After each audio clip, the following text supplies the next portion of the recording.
మార్పులు. నువ్వు ఏదైనా సరే దరఖాస్తు ఇచ్చిండనుకోండి, దాన్ని వెంబడి ఇస్తే ఎన్ని రోజులలో ఎంక్వైరీ చేస్తాం, ఎన్ని రోజులలో తనకి క్రమబద్ధీకరిస్తాం. మనం ఇదివరకే మాట్లాడుకున్నాం ఏంటంటే ఏదైనా సరే నాకు ఈ ప్రాబ్లం వచ్చిందంటే అప్లికేషన్ తీసుకోవాలి, వెంటనే దాన్ని రెక్టిఫై చేయగలగాలి. ఎట్లా చేయాలి? అప్లికేషన్ వచ్చింది, అప్లికేషన్ తీసుకొని జనరల్గా ఆఫీసులో ఏం జరుగుతుందంటే ఎంతసేపు గవర్నమెంట్ను బ్లేమ్ చేయడం కాదు, ఆఫీసులలో కూడా ఒక కాగితం అప్లికేషన్ ఇవ్వగానే అతను ఎంతవరకు కరెక్ట్ ఉన్నాడు అనేది వెరిఫై చేయాలి, రికార్డ్ వెరిఫై చేయాలి. రికార్డ్ టాలీ అయింది, మరి స్పాట్లో చూడాలి కదా, ఫీల్డ్కి వెళ్ళాలి, ఆడ ఏముంది చూడాలి.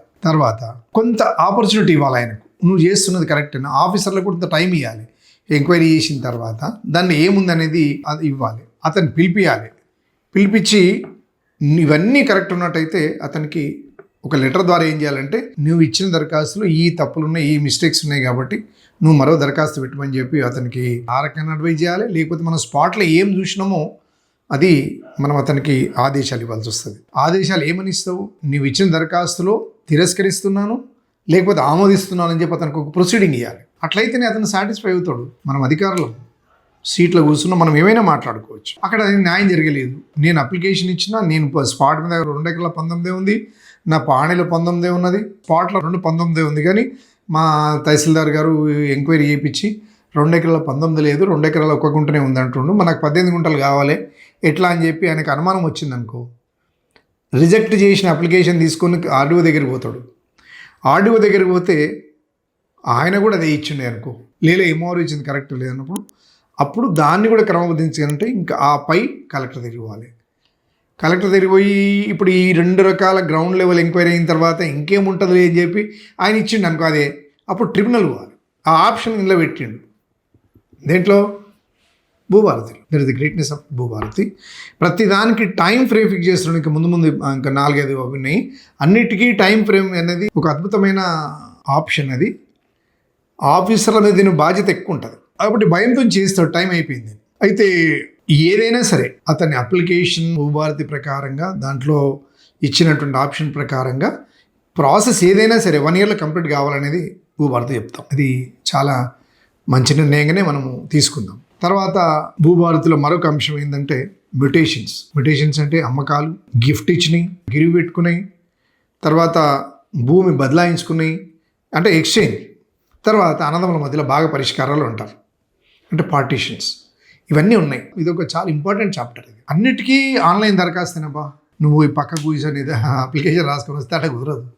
ఏమో దగ్గర కూర్చుంటే సార్ నాకు ఈ ప్రాబ్లం ఉందంటే ఏందా అంటే నాకు ఇట్లా మ్యుటేషన్ కావాలి, లేదు సార్ నాకు మా తాత నా పేరు మీద గిఫ్ట్ ఇచ్చిండు, లేదు మా అడవిలో కట్నం కింద పసుపు కుంకాల కింద మా నాయన నాకు ఒక అద్దెకర భూమి ఇచ్చిండు సార్, నా పేరు మీద కావాలి. అవును, సబ్ రిజిస్టర్ దగ్గర పోవాల్సిన పని లేదు కదా, ఈయననే ఇస్తాడు, ఫామ్ తీస్తాడు, ఇట్లా కొట్టగా బయటకు వెళ్తే అయ్యాలి. ఎంఆర్ఓ 7 కింద వాళ్ళు ఇస్తారు, అది తీసుకొని ఎవరు ఇచ్చారు, ఏ డాక్యుమెంటు అవన్నీ ఫిలప్ చేసి ఆయనకి ఇవ్వాలి. ఎంఆర్ఓ గారికి ఇస్తే ఎంఆర్ఓ గారికి ఏమి ఇచ్చేది అన్నీ ఫిలప్ చేసి మళ్ళీ వాళ్ళు దాంట్లో అప్లోడ్ చేస్తారు. ఇవన్నీ ఉంటాయి. ఒక రిజిస్ట్రేషన్ డాక్యుమెంట్ అనుకో, అదే 1908 ప్రకారంగా మా రిజిస్ట్రేషన్ యాక్ట్ ప్రకారంగా అది ఉంటుంది. 1982 ట్రాన్స్ఫర్ ఆఫ్ ప్రాపర్టీ యాక్ట్ కింద అది మారిపోతుంది. ఇవన్నీ ఉన్నాయి. ఆ తర్వాత ఏదైనా అంతే, నువ్వు గిరివి గట్టు పెట్టుకున్నా, నీ భూమి చూపించి ఓ లోన్ తీసుకొని వస్తావు, తనఖా పెట్టినట్టే కదా. తనఖా అంటే మన గిరివి గట్టు పెట్టినట్టే కదా.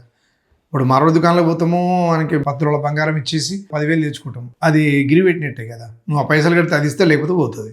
ఈ భూమి మీద లోన్ తెచ్చుకొని నువ్వు తీసుకున్నట్టయితే నువ్వు పైసలు కట్టేస్తే భూమి ఇస్తాడు, లేకపోతే భూమి వల్ల అది ఆక్షన్ పెడతాడు. ఆక్షన్ పెట్టి ఆయన పైసలు తీసుకోవడం, మిగతా పైసలు నీకు ఇచ్చిపోతాడు.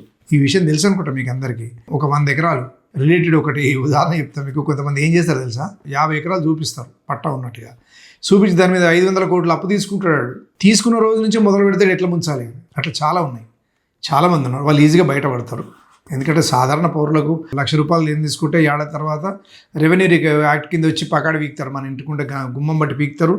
ఇంకా కొంచెం టఫ్ ఆఫీసర్ అయితే ఇంట్లోకి వచ్చి మూవబుల్ ప్రాపర్టీస్ అంటే బాసన్లు, గిన్నెలు, బెందలు అని ఎత్తుకొని పోతారు. అవన్నిటికంటే ఇజ్జత్ పోతుంది అక్కడ. అందుకని అక్కడ ఆత్మహత్యలు జరుగుతాయి. అంటే ఇవన్నీ కూడా ఇప్పుడు అన్నదమ్ములు అలాగే అయ్యారు అనుకో, 1 ఎకరా పట్ట భూమి ఉంటుంది, 2 అన్నదమ్ములు ఉంటారు. సార్ మేము ఇట్లా అయినామనంటే గతంలో ఇది లేదు ఉన్నది అంటే అన్నదమ్ముల బాగా పరిష్కారం అంటే తండ్రి నుంచి వచ్చింది పంచుకోవాలంటే చేరేకర మందము అలా రాస్తున్నాం అన్నదమ్ములు. అలాగైతే అలాగైనప్పుడు కాదు, కానీ తండ్రి చనిపోయిన తర్వాత ఇచ్చేటప్పుడే కొడుకులకు ఇచ్చేటప్పుడు బై 1 బై 2 అనేసి ఇద్దరు అన్నదమ్ములకు ఇస్తున్నారు. ఇప్పుడు దీనికి సర్వే కావాలన్నా ఏం చేయాలన్నా కూడా మళ్ళీ ఇప్పుడు అప్లికేషన్ ఇచ్చుకోమంటాడు భూభారతిలో. ఆ అప్లికేషన్ ఇచ్చుకొని దాని ప్రకారం కొలతలు చేయాలి. ఇప్పుడున్న ఇంకా అడిషనల్ ఫెసిలిటీ ఏంటంటే ప్రతిదానికి మేము కొలత కొలుస్తామంటారు. ఎట్లా చేస్తారో అర్థమవుతుంది. కొన్ని జిల్లాలలో 3-4 కంటే సర్వేయర్ ఎక్కువ లేరు. నిన్న ఒక senior most survey department officer ఏం చెప్తున్నాడంటే ఒక జిల్లా నారాయణఖేడ్ జిల్లాలో ఒక 3-4 కంటే ఆ 3-4 సర్వేయర్లే, వాళ్ళే అసిస్టెంట్ డైరెక్టర్, వాళ్ళే ఇన్స్పెక్టర్, వాళ్ళే డిప్యూటీ ఇన్స్పెక్టర్, వాళ్ళే సర్వేయరు, వాళ్ళే డిప్యూటీ సర్వేయర్లు. ఏంది నేను మళ్ళీ చెప్తున్నా. ఒకటి ఏంటంటే భూభారతి ఒక మంచి ప్రోగ్రామ్ అని అనుకున్నప్పుడు సర్వేయర్లు లేకుండా అప్లికేషన్ ప్రతి రెవెన్యూ ఆఫీస్కి వచ్చే 60% దరఖాస్తులు సర్వే డిపార్ట్మెంట్ ద్వారా వచ్చే సమస్యలే వస్తాయి. అంటే సర్వేయర్లు చేసే తప్పులు కాదు, మనుషులం కదా. మనిషి మీద ఎప్పుడు కూడా అడుగడుగునా ఇంటర్ప్రిట్ చేస్తూనే ఉంటుంది. ఖాళీగా ఉంటే పక్కడి ఇళ్ళకి వస్తాడు, ఆ డిస్ప్యూట్ వచ్చినట్టే కదా. అది ఎట్లా గెలవాలంటే సర్వేయర్ ద్వారానే తెలవాలి. అంటే లైసెన్స్డ్ సర్వేయర్ కూడా సర్వేయర్ ద్వారా కొలత కొలిచి బౌండరీ ఫిక్స్ చేసి అతనికి ఇస్తానని చెప్పి భూభారతి చెప్తుంది. అది జరిగితే చాలా మంచిది. పుట్టిన ప్రతి మనిషి గిట్టక తప్పదు కదా. అతని పేరు మీద ఒక 5-10 ఎకరాలు ఉన్నప్పుడు అతను చనిపోతాడు. ఇంతకుముందే చెప్పినా నేను, ఏది గిఫ్ట్ లెక్క రాస్తారు అత్తగారు అవి ఇవన్నీ. కోర్టు డిగ్రీ నుంచి కూడా తెచ్చుకుంటారు కొంతమంది. తర్వాత రెవెన్యూ వాళ్ళు ఇచ్చిన ఆర్డర్స్ కూడా ఉంటాయి కొన్ని. ఇవన్నీ కూడా ఎంక్వైరీ చేసి ప్రాపర్గానే వెళ్తానంటుంది భూభారతి. విల్ డీడ్ సక్సెషన్ కూడా ఉన్నది. విల్ డీడ్ అంటే ఇప్పుడు ఏదైతే గిఫ్ట్ డీడ్ ఇస్తామో అందులో ఒక చిన్న లిటిగేషన్ ఏంటంటే ఈ రోజుల్లో చాలామందికి వస్తుంది ఏంటంటే భూమి చరాస్తులు కానీ స్థిరాస్తులు కానీ కొని అవసరాన్ని మించి కొని పెట్టుకుంటున్నాడు. అమెరికా వెళ్ళిపోతున్నాడు, వయసు ఉడికిన తర్వాత వస్తున్నాడు. తను హుషారుగా ఉన్నప్పుడే ఒక విల్ డీడ్ రాయకుంటే చాలా ప్రాబ్లం వస్తుంది. బతికున్న వాళ్ళు అంటే ఆయన పుట్టిన సంతానంకు ఒక అష్యూరెన్స్ ఇవ్వకుంటే కష్టమవుతుంది. దాన్నే విల్ డీడ్ అంటారు. విల్ డీడ్ ఏంటంటే నీ ఇష్టపూర్వకంగా వీలునామా రాసిపడం. తండ్రి ఎప్పుడు తన పిల్లలకు అన్యాయం చేయడు. పెద్ద కొడుకుకు పెద్దది, చిన్న కొడుకుకు చిన్నది, బిడ్డకి ఎక్కువ, అవన్నీ ఏముండయి. తను ఎంత ఇష్టమైతే అంత రాసి ఇవ్వాలి. రాసి రిజిస్టర్ చేయాలి. దాన్ని రిజిస్టర్ చేస్తే ఒక ఫెసిలిటీ, చేయకుంటే అంటే రిజిస్టర్ చేయనట్టయితేనేమో దాన్ని ఇంటర్స్టేట్ విల్ అంటారు.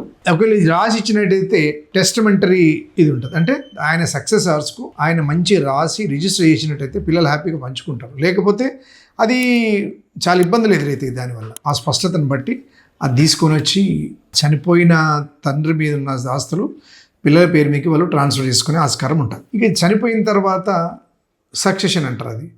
అది అన్నిట్లలో ఉంటుంది. సిటీలోనైతే జిహెచ్ఎంసీ, లేకపోతే విహెచ్ఎంసీ, లేకపోతే డబ్ల్యూహెచ్ఎంసీ, ఇవన్నీ ఏరియాలలో ఏమైందంటే ఇల్లే ఉంటుంది, వాళ్ళకు కొడుకులు ఉంటారు. ఆ ఇల్లు ఎవరికి ఎంత రావాలి, ఎన్ని గజాలు, ఎట్లా పంచుకోవాలనేది తండ్రి రాసి సికింద్రాబాద్లో చాలా ఉన్నాయి. అట్లా ఆనందములు పంచుకోలేకపోతున్నారు, అది అమ్ముకోలేకపోతున్నారు. కానీ ఇప్పుడు అలా స్పష్టంగా రాయాలి. సక్సెషన్ ఏం చేయాలంటే ఆయన చనిపోయిన తర్వాత లీగల్ ఎయిడ్ సర్టిఫికేట్ తీసుకోవాలి. ఆ లీగల్ ఎయిడ్ సర్టిఫికేట్ తీసుకుని వచ్చిన దాన్ని సమానంగా పంచుకోవాలి.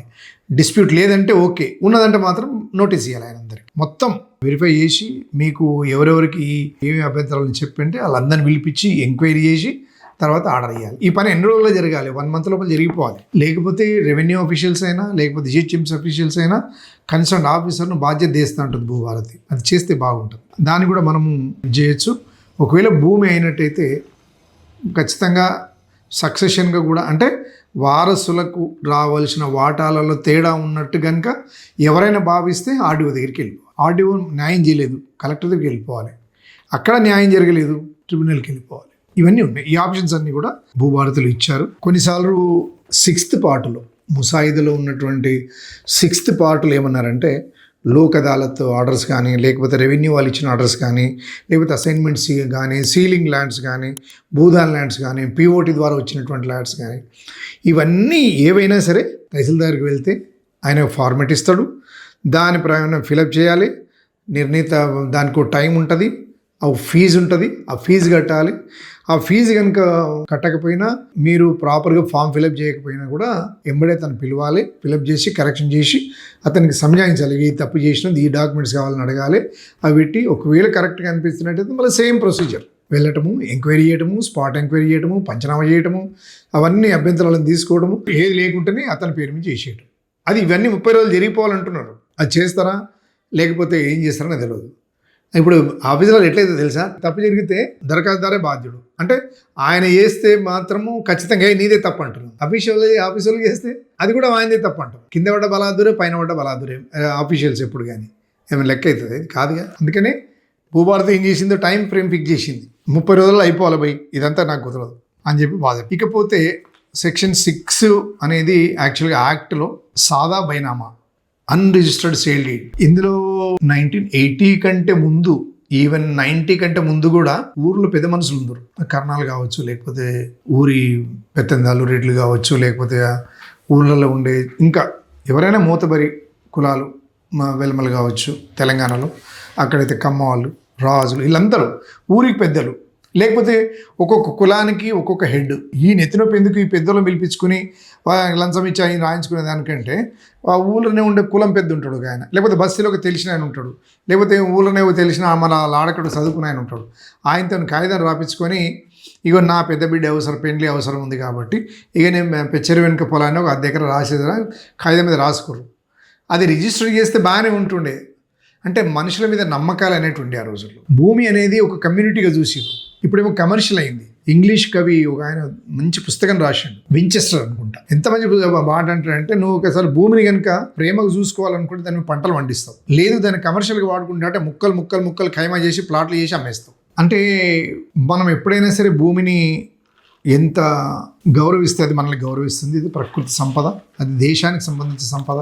ఈ సాదా బైనామాలు అనేది 2000 భూభారతిలో ఇచ్చిన ఆప్షన్ ఏంటంటే 2014 కంటే ముందు రాయబడిన అన్నీ కూడా మేము పరిగణలోకి తీసుకుంటాము అని అన్న తర్వాత 2020 తర్వాత గవర్నమెంట్ ఆఫ్ తెలంగాణ ఏం చేసిందంటే, టీఆర్ఎస్ గవర్నమెంట్ ఉన్నప్పుడు ఒక 1 మంత్ ఆప్షన్ ఇచ్చింది. జనాలు వెళ్తారు కదా మంత్రులు, లోకల్గా ఉండే ప్రజాప్రతినిధులు, మాది సాదా బైనామా ఉంది, ధరణిలో వస్తలేదు అని అనుకున్నప్పుడు ఒక ఆప్షన్ ఇచ్చింది.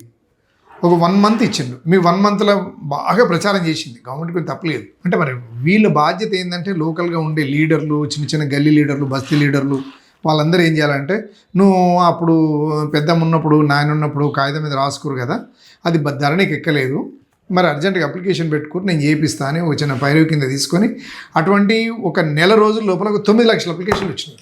9 లక్షల సామాన్యం. అందులో అబద్ధాలు చాలా ఉన్నాయి. అది అవన్నిటిని కూడా రెక్టిఫై చేస్తానైతే అంటున్నది. అది చట్టంలో పొందుపరచడం అనేది ఇది ఉన్నది. చాలామంది పాత రెవెన్యూ అఫీషియల్స్ ఏమంటారంటే, ఇదంతా బోకస్, ఇది 90 కంటే ముందు, అంటే 2000 కంటే ముందు ఎవరు కూడా, తర్వాత ఎవరు కూడా సాదా బైనామాలకు పోలేదు, బాధ్యత రిజిస్టర్ చేసుకున్నారు. అట్లీస్ట్ స్టాంప్ పేపర్ మీద రాసుకొని తర్వాత రిజిస్ట్రేషన్ చేసుకున్న దాఖలాలు 99% ఉన్నాయి.